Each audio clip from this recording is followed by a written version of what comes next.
Hello, everyone. If you're watching this and you don't know me, my name's Brett. I just want to talk real quick on the phrase that Paul uses in Romans chapter 6, verses 15 through 23, slaves of righteousness. Try and make it quick. I'm not going to read the entire text. It'd take too much time.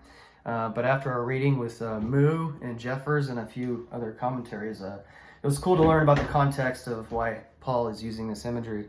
And what we learned is that slavery wasn't uncommon back then. I know today that we would look at slavery as a bad thing, and no doubt it had bad elements of slavery. I'm sure that being a prisoner of war or owing someone a debt, I'm sure there was bad things about slavery back then, and we got a little bit of a bad taste in our mouth about slavery in our culture today because of our American history. But back then, it wasn't necessarily always a bad thing. Actually, people would volunteer to be slaves. It would give them a better life sometimes. They would be taken care of with food, and they would have a roof over their head.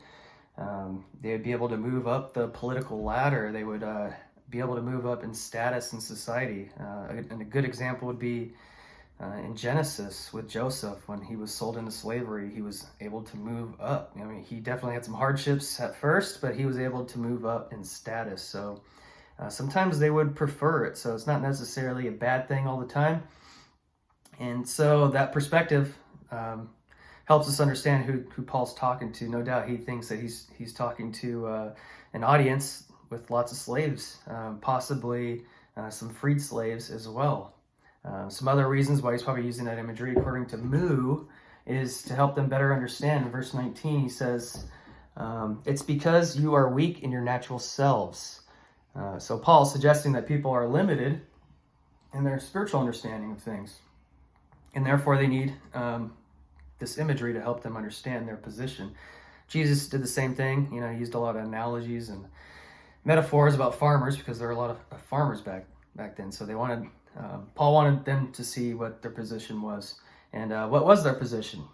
Well, once they were an instrument of slaves to sin, and now they're slaves to righteousness. Paul is trying to point that out.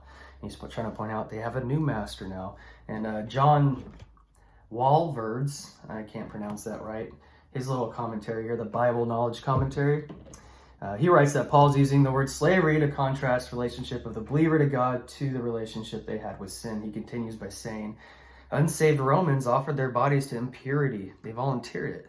And to ever-increasing wickedness. In a sense, they just gave themselves up to that, and now Paul's encouraging them to give themselves up to righteousness, to understand they have a new master, and it's one that leads to holiness now.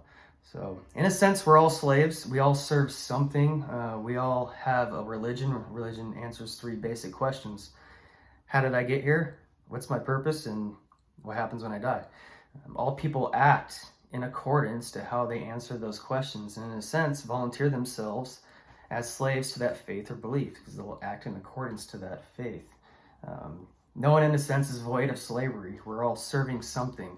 I'm in the military. I've been in for 18 years. I've been serving the military for 18 and a half years. In some sense, I owe a debt. I have a contract. I have a commitment to the country now. And it's comfortable. I actually enjoy it. I volunteered for it. So it's kind of like that. I don't know if that's a good analogy, but so I think we need to ask ourselves is, are we true to our own beliefs? If you're a Christian, do you see God or Jesus as your master? And if you do you obey him? Or do you give in to the slavery of sin and death? And it's interesting that a lot of Christians, according to Moo, presume on grace, and they don't pursue a life of righteousness. And that's actually really dangerous for the church. A Roman slave in the context back then, I think they would have understood where Paul was coming from, and I think it would have hit home with them, and hopefully it hits home with us.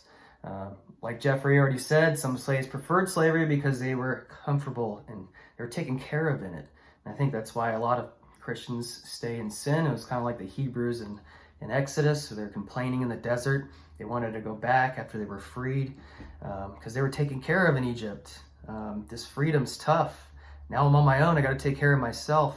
And so they preferred to live in slavery instead of this new freedom. And Jesus actually, he counts on this hardship. He says in John chapter 16, verse 33, he says, I've told you these things so that in me you may have peace.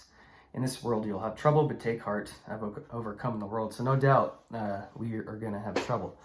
In our modern day, we may not be able to relate to slavery back then, but we sure can in a spiritual sense. We all kind of want to return back to Egypt because it's hard to live the Christian life sometimes.